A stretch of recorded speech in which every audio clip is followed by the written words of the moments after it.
வந்தாரை வா என்று வரவேற்கும் அரசியல் வந்த பிறகு ஆட்டி வைத்து விடுகிறது.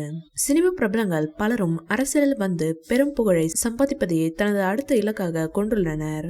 சாதிப்பதற்கு என்று திரையில் கால் பதிக்கும் தலைமுறைகளை வம்படியாக இழுத்து போட்டு விடுகிறது இந்த அரசியல். இதற்கு தளபதி விஜயும் விதிவிலக்கல்ல.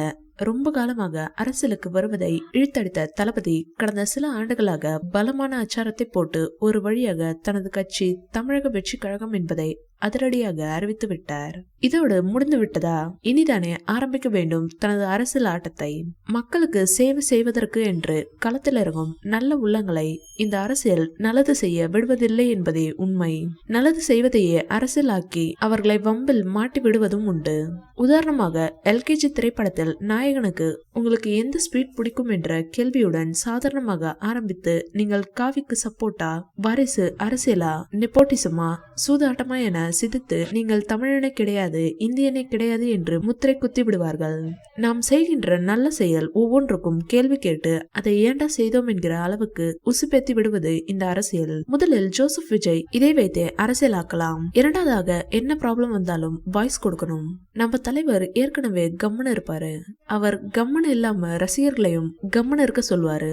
இவர் வாய்ஸ் கொடுப்பாரா? அடுத்ததாக தளபதி விஜய் இதுநாள் வரை நடித்த படங்களில் உள்ள காட்சிகளை தூசு தட்டி எடுத்து அதை வைத்து கூட அசிங்கப்படுத்தலாம். எந்த பிரச்சனை வந்தாலும் வெளியே வந்து மக்களை சந்திக்க வேண்டும். முடியாது என்று சொல்ல முடியாது. அப்பா அம்மாவை தனியாக தவிக்க விட்டது எதையும் வைத்து அசிங்கப்படுத்த ஆரம்பிக்கலாம். எதற்கும் தயாராக இருந்தால் மட்டுமே தேர்தலையும் மக்களையும் எதிர்கொள்ள முடியும். கப்பு முக்கியம்தான் பிகிலு. ஆனால் அந்த கப்பு சுமக்க கனத்த இதயத்துடன் கூடிய துணிவு மிக அவசியம்.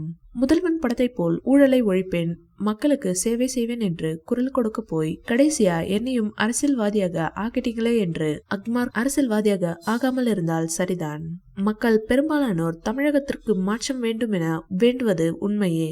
ஊழலற்ற நேர்மையான தங்க தலைவன் தளபதி முதல்வராவது மக்கள் அனைவருக்கும் சந்தோஷமே. இருந்தாலும் இந்த அரசியல் தளபதியை சின்ன பின்னமாக்காமல் இருந்தால் நன்மையே. இந்த வீடியோ பிடிச்சிருந்தா லைக் பண்ணுங்க, ஷேர் பண்ணுங்க. மேலும் விஜய் சார் பற்றிய தகவல்களுக்கு எங்க சேனலை சப்ஸ்கிரைப் பண்ணுங்க.